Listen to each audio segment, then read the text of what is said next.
Man, what's good, YouTube, man? It's your boy, man. J. Willie Silly, man. A.K.A. Mr. Take It Easy for your end of life easy. But make sure y'all follow my Instagram, man, and my Twitch in the description down below, man. Everything you know about your boy Jay is in the description down below. You know what I mean? But we got this woman went jogging in Safari Park and gets eaten alive by wolf pack, man. Wolf pack march. You know what I'm saying? You know, I don't know what made me say that, man. You know what I mean? But, you know, it's nothing funny about this situation that happened to this lady, bro. Very, very gruesome. You know what I mean? Very, very violent, man. You know what I mean? And like I said, man, you know, getting eaten alive by a pack of wolves, man, it got to be the most gruesomest thing that can, you know what I mean, that can happen to a human being. No, I lied, you know what I mean? But that's one of the most gruesomest things that can happen to a human being is getting eaten by a pack of wolves, bro. I told y'all that's why I don't go out to the wilderness. That's why I stay on land, you know what I mean, where humans at. That's where I stay at. I don't go exploring no ocean. I don't go exploring no safari. You know, it's just humans just don't know how to just leave things alone. You know what I mean? Humans just don't know how to stay where humans at. They stay where they at. How many times we seen wolves? How many times we seen bears? I've never seen a wolf in my life. I've never seen a bear in my life. I've never seen a jaguar or tiger in my life. You know what I'm saying? I've never seen a mountain lion in my life. You know what I mean? Because you know why they stay where they at. They know how to mind their business. They stay where they belong at.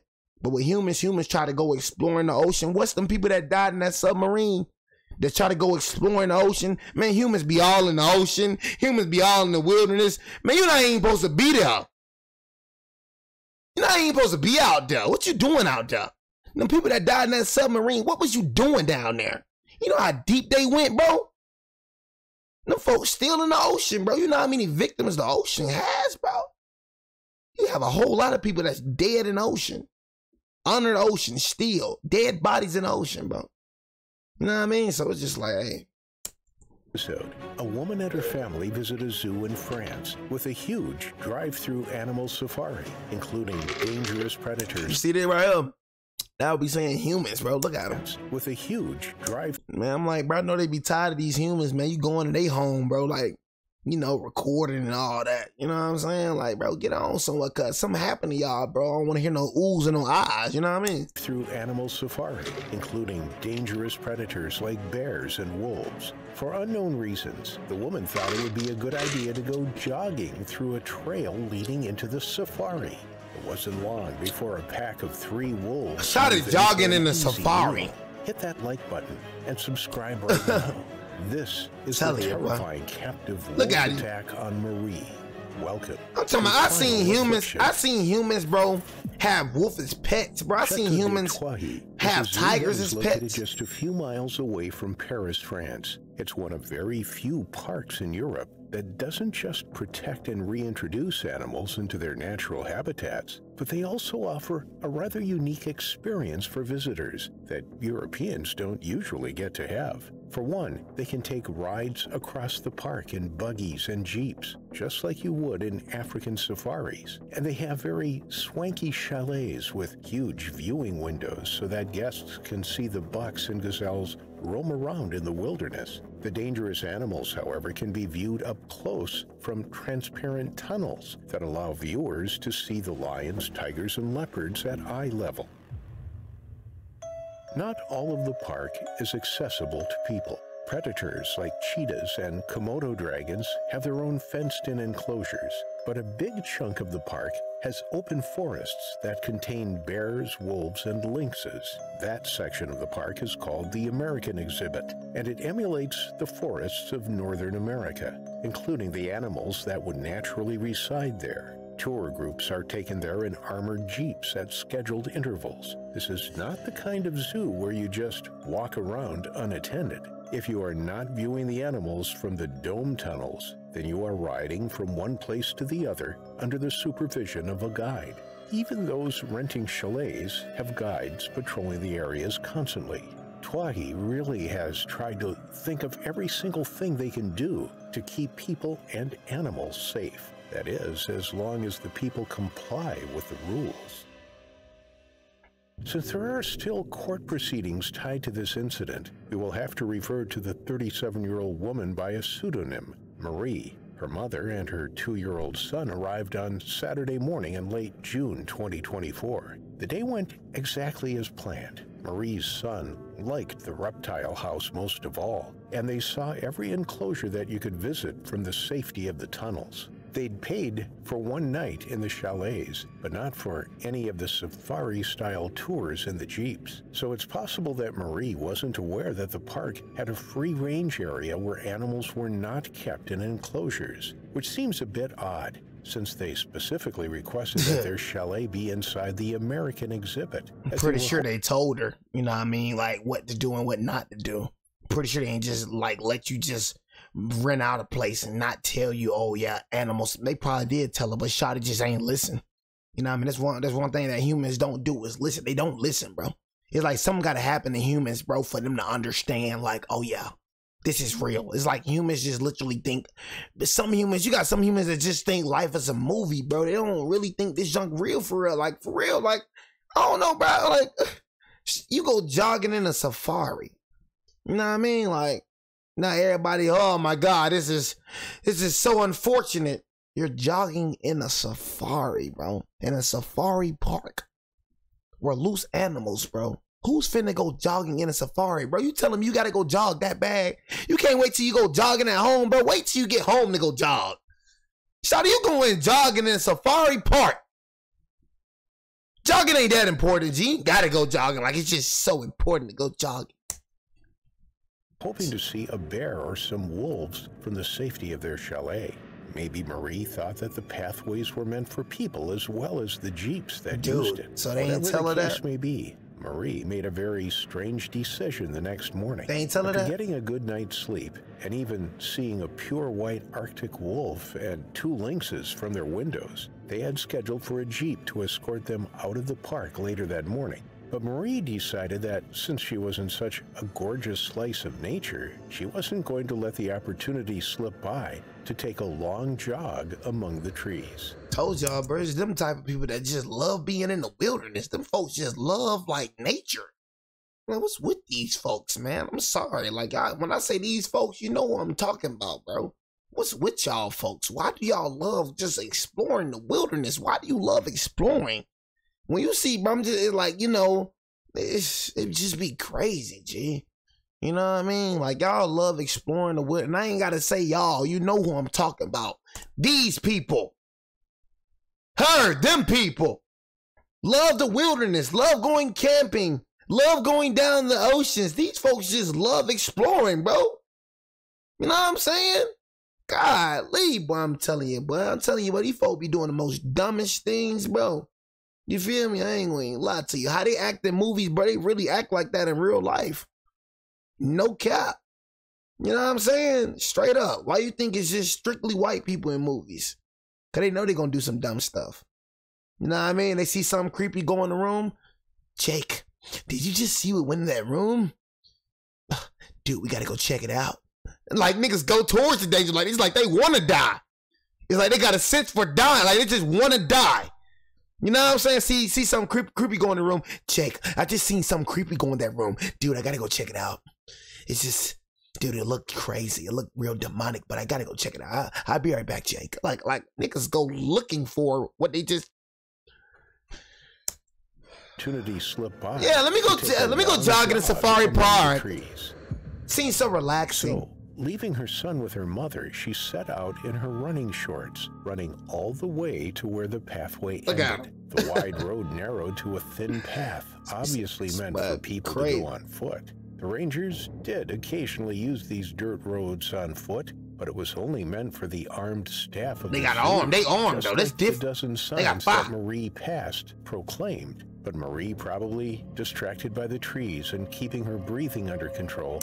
Even look, even giving you signs, danger, you still running. Nah, I'm good. Danger? Nah. You see danger, like it's literally warning you, danger. Danger! Man, I did a video of some white folks, bro. White folks went, they wanted to go swimming in the lake. You know how they do, go swimming in lakes and oceans and stuff like that. So, literally the lake they was finna go swim in. Literally before they even went to the lake, before they even jumped in the lake, it was a sign that was right there. Alligator infested. You know what I mean? It is alligators in this water and it is infested by alligators. Literally told them that. They read it too. That's the craziest part. These folks read the sign, read the warning sign, and still jumped in there. And guess what happened to that lady? Got eaten alive. And everybody just started freaking out. It's like, shout it. It literally told you this lake is alligator infested. But you still go jumping in the lake. How can I feel sorry for people like that? You know what I mean? It's like, at the end of the day, it's like, nigga, it's like, at a sense, you kind of deserve to die. Like, you know what I'm saying? Like, nigga, like, what type of, you ain't gonna make it far in this world if you can't follow simple instructions, bro. I'm gonna keep it real. You're gonna die either way. Warning signs at all. Like, look at all these warning signs. Into the tree Tell me, look at. Her head still on where her feet were going. Marie nearly ran right into a fully grown bear. Marie came to a dead stop, her heart pounding in her chest. The animal was so surprised at the woman's sudden appearance that it stared at her with almost as much shock as... Oh, God, one bear like, what in the heck is you doing out here? I ain't got to eat her. Somebody else is. Nigga finna go on walking by this bin. That nigga was shocked like, what the hell is you doing out here? Is she stupid? Oh, dumb humans. I ain't even got to eat her. Somebody else will. He probably already full. Slowly, without taking her eyes off the bear, Marie began to backtrack, praying that she didn't trip on a rock as she went backwards. But Marie didn't notice another animal behind her, a female Arctic wolf. It had been following her for several yards already. This wolf wasn't alone. Hidden in the trees behind her was her mate and her almost fully grown cub, too. All of them were waiting for a moment in which they could attack. Humans are not natural prey to them, and they weren't keen to just go charging at something so alien to them. But now that she had come to a standstill, all of their trepidation disappeared, and the lead female darted across the forest floor, coming in from behind Marie. Marie, whose eyes were still ahead of her, didn't see it coming until the female wolf latched onto her ankle. The animal tried to yank her feet out from under her, but Marie managed to stay on her feet as she screamed at the top of her lungs. She tried to kick the animal with her free foot, but it barely flinched when she struck it. The other two wolves came leaping from the tree line, and those white bolts of fur were enough to scare away the bear in front of Marie. It wanted nothing to do with this hunt, that's for sure. Marie caught the other two wolves coming at her and turned to shield her face just in time. The male landed on her back, and the younger one grabbed one of her arms. Marie's panicked screams reached the ears of two rangers who just happened to be at the trailhead doing their rounds. It took them seconds to reach the scene. By then, Marie, with three wolves on top of her, was at the bottom of the raging wolves, pinning her down on her stomach. The female had dislocated her ankle and had nearly ripped her foot completely off. The young one was pulling at her left arm, tearing the muscle and skin to shreds. But it was the male who had the most advantage. It had Marie by the throat. The position wasn't ideal to get to her main artery, but it knew instinctively that if it held on long enough, she would eventually suffocate or bleed out. The wolves shook their heads viciously, sending flecks of blood flying everywhere. Their stark white fur was already drenched in blood, and if Marie wasn't still screaming so loudly, you'd have thought she must be dead from all the blood she'd lost. The two men ran right at them, not even bothering to grab their radios to call for help. There was no time. They had mere seconds before Marie succumbed to the mauling of the three wolves on top of her. Swearing and shouting, they descended on the pack like they had no fear for themselves at all. And it's that overly dramatic display of confidence that got the wolves' attention. Just like they were curious about attacking Marie in the first place, so were they about taking on two fully grown humans. They tore their teeth out of the various places that they'd been latched onto and fled into the trees, leaving Marie in a bloody, moaning, and tattered heap. One ranger picked her up, cradling her like a child, and ran back to the jeep, while the other finally got the chance to radio in for help. By the time they arrived at the entrance, she dead, man. Was only I ain't gonna lie, they had you by your throat, bro. Right here, that's GG's right here. They had you by your throat, bro, yanking on your throat, you bleeding from your. Yeah, she's gone. You know what I mean? But like I said, I did a video of a bear biting a nigga face, almost biting a nigga face off. The nigga survived. Nigga had stitches all right here. You know what I mean? Bro survived the bear attack, so we're gonna see at the end if she survived. But I doubt it though. Ankle almost, yeah, ankle dislocated. Your arm had you by your throat. I don't know. I don't think she gonna survive this one, chat. I'm gonna keep it real with you. Minutes away, and the staff, all trained in first aid, were able to keep her stable. Marie's eyes were rolled into the back of her head, and she was unresponsive, but still breathing when emergency services arrived. For the first 3 days in the hospital, her condition was such that the doctors weren't sure if she was going to make it. They'd managed to reattach the foot, and her arm had hundreds of stitches, but it was the throat that concerned them most. The throat. Marie had lost so much blood that she was in a coma for the first 2 days, and when she finally woke up, she was kept precariously still. If she so much as coughed, the stitches in her throat would rip loose, and she'd bleed out faster than they could get her into an operating room. It was a full week after the horrifying attack when complications happened after an infection in her reattached foot. Her body was rejecting the doctor's operations, and after a week and a half in a coma, Marie passed away. But if you thought the attack itself was dramatic, it's nothing compared to the drama that followed since then. Marie's family. No, love Marie, but what you gonna do? You gonna sue them? What you mean? You gonna sue them? How you gonna sue them, bro? If you don't know not to go jogging in a safari, then I don't know what to tell you. Then I'm pretty sure they gave that, bro. It's just me me hearing, bro, how she seen the warning signs and she ain't see the warning signs, bro. That tell me, bro, she probably wasn't really good at paying attention. She probably wasn't really good at listening. You know what I'm saying? Like, cause how you miss 2 warning signs, you still continue running in the wilderness. Like 2 of them, you missed 2. You don't just look, you don't stop and look, like you just missed both of the warning signs, bro. I'm pretty sure she looked at the warning signs, bro. She probably just ignored it, bro. But you telling me nobody told you instructions, nobody told you, oh yeah, don't do this, don't do that. Nah, they probably did. They filed a lawsuit against the zoo. How? They say that there were no warning signs on the trail or the road at all, and that there was no clear indication that the public were not allowed to roam free. The park, on the other hand, has already proved that there were at least 7 signs on the route that Marie was jogging along. But her family's lawyers argued that the signs were too small, that the plain green script on them were not the proper color to draw a passerby's eyes to warn them of the danger. No warning symbols or bright red and yellow lettering that usually used to indicate danger was visible at all. This case has barely started, and it's already looking like it's going to be a drawn-out affair, with the zoo placing the blame on Marie and Marie's family placing the blame on the zoo. Who do you think is responsible? I say her. I say she the responsible, bro.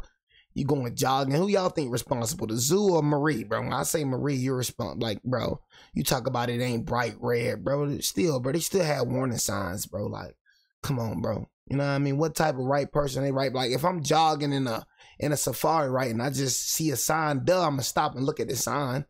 You know what I mean? Like, come on, bro. You telling me she ain't stopped? I feel like she looked at the sign and still continued going, in my opinion. You know what I'm saying? Just keeping it real, but what right person they mind finna go jog in Safari Park, though? You know what I'm saying? Like, what right person they mind, bro? Just keeping it real with you. But make sure you hit the subscribe button. Don't live Marito, but it's like, this could have been avoided, bro, if you would have just, stayed where you was at.